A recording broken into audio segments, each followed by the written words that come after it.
Salut la compagnie, c'est Jules Melon et aujourd'hui dans un procédé critique, ça y est, j'ai enfin pu voir le tout dernier Ridley Scott qui me restait à découvrir. J'ai traité de quasiment tous ces films au préalable sur la chaîne, sauf un que je vais revoir bientôt, Hannibal, dans la foulée de ma vidéo sur le silence des agneaux, et ceci avant la sortie, le Gladiator 2, histoire d'être totalement complet d'ici là. Mais aujourd'hui donc, il va être question de Exodus ou Exodus Gods and Kings, sorti il y a bientôt 10 ans, 2014. Peut-être l'un des derniers gros péplums de l'histoire d'Hollywood à date, peut-être d'ailleurs vraiment le dernier, sur une année 2014 qu'on a vu d'autres, avec plus ou moins de réussite, et que je n'ai pas tous vus. Par exemple, Hercule de Brett Ratner, pas vu. Pompéi de Paul W.S. Anderson, pas vu non plus. J'ai vu Noé de Darren Aronofsky, mais qui est plus peut-être métaphysico, Heroic Fantasy, sur l'approche. Mais là, donc, Exodus, oui, clairement, c'est avec ce souffle épique, relecture, si on veut, de la part de Ridley Scott des 10 commandements de Cecil B. 2000 que je n'ai jamais vu dans son entièreté. Voilà, ça manque à ma cinéphilie, ça.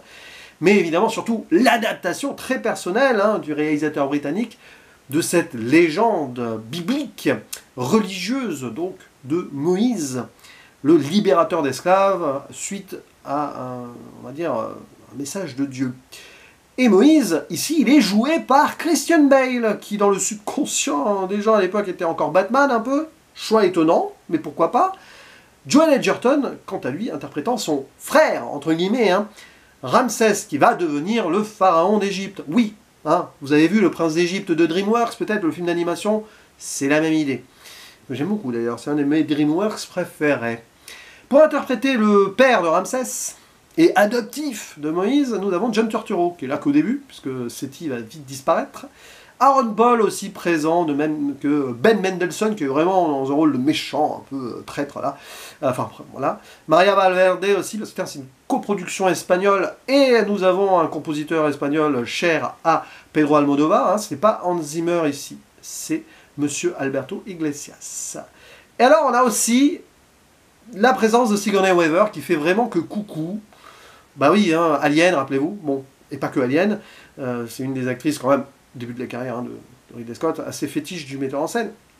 Ben Kingsley est présent aussi, qui va révéler son personnage, les origines de Moïse. Citons aussi les présences de Yam Abbas et de Golshifteh Farahani, qui pour le coup, elle, respecte plus ou moins, en proportion, on va dire, large, l'ethnie normalement des personnages qui sont censés être représentés ici. Je parle de ça parce que, évidemment, le casting a fait polémique. Très majoritairement caucasien. Et pourtant, voilà, à l'époque de l'Égypte ancienne et tout, et au niveau des Hébreux, c'est pas tout à fait, on va dire, représentatif. Mais bon, c'est une production américaine, enfin, coproduction hollywoodienne et tout, et Ridley Scott n'a pas eu son mot à dire là-dessus. Mais ouais, le film n'a pas fait que polémique sur ce sujet-là. Évidemment, c'est sur la religion. L'approche de Ridley Scott sur ce thème précis étant toujours très intéressante, très humaine. Évidemment, il ne fallait pas s'attendre à autre chose. L'histoire donc, je fais un petit synopsis pour celles et ceux qui ne connaissent vraiment pas la légende, de deux princes, si on veut, Ramsès et Moïse, qui sont élevés comme des frères. Évidemment, Ramsès est appelé à devenir le pharaon, tandis que Moïse, non. Et un beau jour, Moïse sauve Ramsès dans une bataille, les fameuses batailles d'introduction de Ridley Scott. On y est, comme souvent, dans ce genre de film-là, plus ou moins héroïco, historico-légendaire, c'est souvent et voire tout le temps le cas.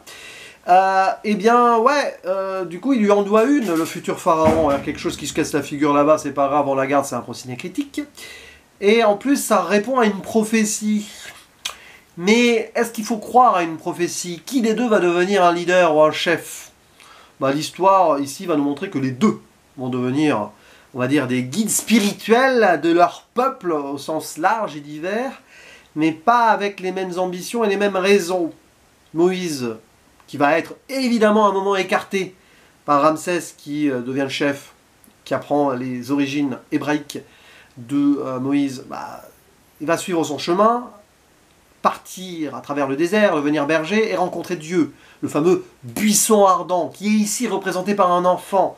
Vous la voyez, l'humanité de Ridley Scott qui va au-delà de la transcendance religieuse ici et des croyances? Peut-être, peut-être.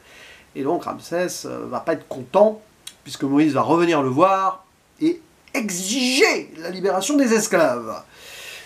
Et finalement, les deux vont avoir beaucoup d'ambiguïté et de dualité. Ce sont des hommes avant tout. Et c'est ça peut-être qui n'a pas plu à tout le monde, parce qu'il revisite ici une histoire religieuse très connue, Ridley Scott. Donc les croyants de base, et d'où qu'ils soient, parce que, on va dire, l'histoire de Moïse se croise, je crois, dans à peu près toutes les religions monothéistes occidentaux-orientales. Je ne m'y connais pas forcément grandement en religion et tout, donc veuillez me pardonner, hein, si vous êtes de confession juive, chrétienne, musulmane, vous pourrez me corriger en dessous. Mais du coup, forcément, ça n'a pas plu autour de l'Égypte et tout, parce qu'en plus, ça parlait des esclaves hébreux et ils rejettent cette idée. Ça n'a pas plu aux États-Unis, parce que Moïse, c'est Moïse, et Dieu représenté par un enfant à un moment. Voilà. Mais Ridley Scott, il s'en fiche de ça. Il a voulu surtout recentrer des histoires humaines au sein donc de cette idée de grandeur et de croyance, qui malheureusement, souvent, et ça c'est un fait, pousse les gens humains à faire un peu n'importe quoi au nom de Dieu. Et quelque part, Exodus est la continuité de Kingdom of Heaven. Un petit peu dans le style gladiateur, hein, au début, avec Moïse Maximus qui s'oppose au nouveau pharaon commode Ramsès, si on veut, après, mais passé la première partie, la comparaison va s'arrêter là. Bien que sur la tonalité un peu du style de film ambiancé plus ou moins historico-légende, c'est, on va dire, dans la même idée. Mais c'est pas le même chef-op, par exemple. Voilà, c'est ça qui est intéressant. Pour le Gladiator, il y avait un autre chef-op. Là, c'est son habituel, hein, Darius Wolski. Toujours intéressant de voir d'ailleurs que Ridley Scott, quand il change de chef-op, c'est pas par hasard et pour rien. Et donc, oui, c'est ça qui est l'intérêt du film. C'est que nous avons deux frères, entre guillemets, qui ont été élevés ensemble et qui vont s'opposer. Gods and Kings. L'un, poussé donc par l'apparition divine, va devenir un leader, aveuglé un peu aussi, et on le sent même avant cette apparition divine, que c'est pas quelqu'un de commode, sans faire de mauvais jeu de mots, Moïse. À un moment même, il va assassiner des gens qui le prennent pour un esclave. Bon, c'est l'idée de son destin aussi. On approche de cela petit à petit, et il va devoir prendre des décisions drastiques.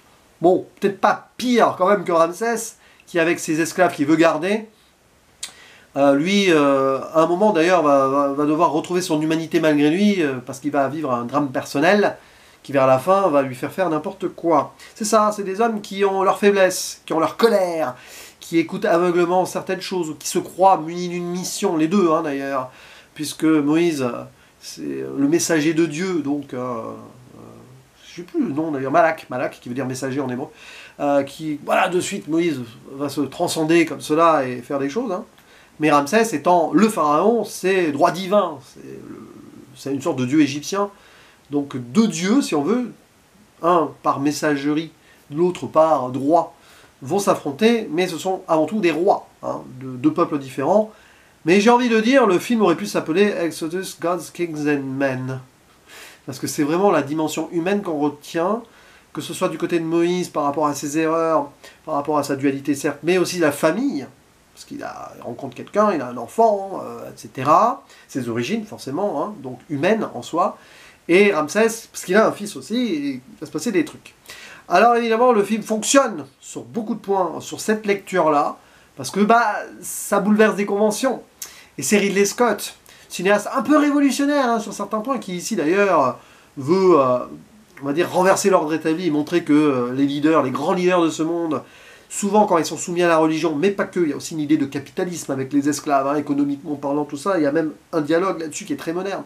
Et quand tu as cette ambition-là et que tu diriges, tu fais n'importe quoi au nom de autre chose que l'humanité, en te servant des hommes, et ça il l'a déjà fait avant, même dans Robin des Bois, le précédent que j'ai évoqué, c'était ça, et pas que dans des films historico-légendaires comme cela, parce que c'est toujours la même idée, hein, toujours la même idée chez Ridley Scott. C'est des hommes qui à un moment vont devoir être confrontés au système, aux leaders, et s'en émanciper ou les affronter. Même sur l'aspect militaire d'ailleurs. Et alors voilà, après ça se déploie et c'est super bien, c'est purement scottien tout cela. Et évidemment, là-dessus, si on apprécie son cinéma, quand bien même il peut y avoir des maladresses ou des réticences, on ne peut pas dire autre chose que Exodus est un très bon film sur pas mal d'aspects. Le souci, je pense, c'est qu'il est clairement charcuté de certaines scènes, ça se sent. Autant que Kingdom of Heaven a eu droit à sa Director's Cut. Exodus, visiblement, non. Et je crois qu'il n'en a jamais véritablement été question. Mais tu sens qu'il va manquer peut-être 15-20 minutes, peut-être même une demi-heure, pour détendre un petit peu certaines choses et approfondir surtout. Tant et si bien que les relations Ramsès-Moïse interviennent sur des scènes qui sont assez, on va dire, resserrées, et tu sens que ça fait un peu trop, too much par moment. La scène justement où Moïse va être exilé, etc., menacé par Ramsès. On sent que tu vois, c'est pas assez développé sur les personnages secondaires qui interviennent, par exemple. Ça, c'est un peu gênant. Mais c'est pas grave. Parce que tu vois bien l'intention et tu sens qu'il y a eu des choix de fait. Et Ridley Scott, des fois, malheureusement, il jette le bébé avec l'eau du bain. Des fois, c'est qu'il n'a pas le choix et il fait ce qu'il peut. Et je pense qu'il a conscience des maladresses qui, tout simplement, sont dues à la production. Par contre, après, sur l'aspect épique, photographique aussi, parce que là, on a du cinéma. Hein, c'est très bien. Alors, le choix de la tonalité un peu gris-terne, souvent, qui lui est reproché, mais bon, c'est son idée aussi, puis c'est son chef-op, fait que, moi je trouve que c'est passionnant, parce qu'on a le tourment de deux hommes ici, et de plusieurs hommes esclaves, etc. Vous ne pouvez pas faire un truc coloré dans tous les sens, non. Il fallait que ça représente aussi l'aspect héroïque un peu de cette époque, justement, des gens exploités, des leaders en plein atermoiement, des découvertes d'origine ou autre, des luttes fratricides. Désolé, je suis très fatigué au moment où je fais cette vidéo, mais bon, je la garde. Hein. Pour Cinécritique, si vous voyez mes premières vidéos, ça sera toujours moins pire celle-ci que dès la première, hein, Gladiator. Mais voilà, non, lutte, donc, intestine et tout ce que vous voulez, des hommes qui s'affrontent pour des idées, des idéaux, des idéologies, forcément, c'est comme ça. Mais quand, justement, les scènes épiques interviennent, il y a quelque chose qui se passe. C'est pas tout le temps tape à l'œil. C'est ça la force aussi du film, c'est qu'il reste, on va dire, en retrait sur ça, pour que ça raconte quelque chose visuellement et sur la mise en scène. Le passage donc des plaies d'Égypte, hein, parce que voilà, il y a tout ça, je ne vais pas faire la liste, mais la première c'est la rivière rouge de sang. C'est intéressant parce que le rouge est montré d'une certaine façon qui annonce déjà ce qui va se passer. Le basculement, on va dire, plutôt surnaturel, bien qu'il y ait eu déjà le buisson ardent avant, de tout cela et donc l'aspect biblique à fond derrière. Mais ça ne va jamais être dans le surjeu, la surenchère, tout ce que vous voulez. Et ça va être marrant parce que Ridley Scott il fait très attention aux croyances et à la religion avec ce film justement. Il va toujours essayer d'avoir un personnage qui va expliquer scientifiquement, notamment auprès du pharaon, ce qui peut se passer. Ça peut fonctionner jusqu'à un point où ça ne fonctionnera plus, évidemment. Hein. Notamment la fameuse plaie d'Égypte avec la mort des nouveau-nés, c'est compliqué à expliquer. Et puis bien sûr, arrivé à la fin, la mer Rouge qui s'ouvre. J'en dis pas plus, mais il n'y a pas de spoil hein, sur ce genre de film. Ramsès va véritablement être réduit à son rôle et son rang d'homme. Homme parmi les hommes. Autant, voilà, il peut se dire leader et roi et dieu de son, on va dire, peuple, mais à un moment, face à l'inéluctable, il devient un homme parmi les hommes. Passionnant. Et Moïse aussi, qui deviendra fatalement un homme parmi les hommes quand il finira par ne plus voir le messager de Dieu, et ça c'est la fin.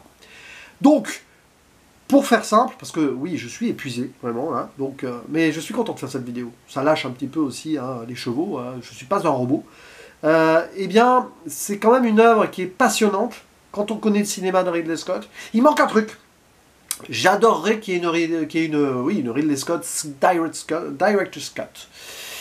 Mais bon, peut-être un jour, parce que tu le sens quand même, que c'est un petit peu, par moment... je dirais pas édulcoré pour le coup, mais précipité. Cependant, tout ce qui est polémique derrière, alors le casting je peux comprendre, ça c'est sûr, mais c'est pas la faute de Ridley Scott. Hein. Voilà, sur la religion et tout, moi je trouve que justement c'est la volonté d'un auteur ici, avec son scénariste hein, bien sûr, qui décide de mettre tout simplement l'humanité en avant. Mais une humanité dure. Voilà, le côté nihiliste de Ridley Scott, il est là. On l'avait senti déjà dans Prometheus, Alien Covenant, enfin, ce sont des films de toute façon de cette époque, hein. Enfin, on va dire des années 2010 de Ridley Scott. C'est pas anodin non plus.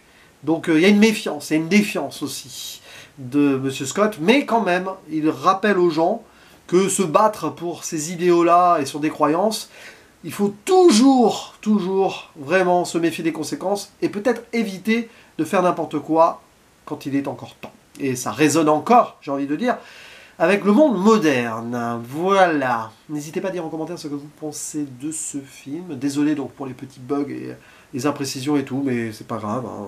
Voilà, au moment où je tourne cette vidéo, c'est la rentrée, ça commence à accélérer un petit peu, donc le sommeil ne suit pas forcément très bien, mais j'étais quand même heureux de vous faire part de mon avis, de ma, on va dire, humble analyse d'un Exodus, Gods and Kings. N'hésitez pas donc, à vous, la parole, pour approfondir ce que j'ai pu dire, me corriger si besoin, possible que j'ai dit des bêtises. En tout cas, entamer l'échange, parce que les vidéos ne s'arrêtent jamais ici, sur ma chaîne. Vous les poursuivez ci-dessous. Je vous dis à la prochaine, ciao!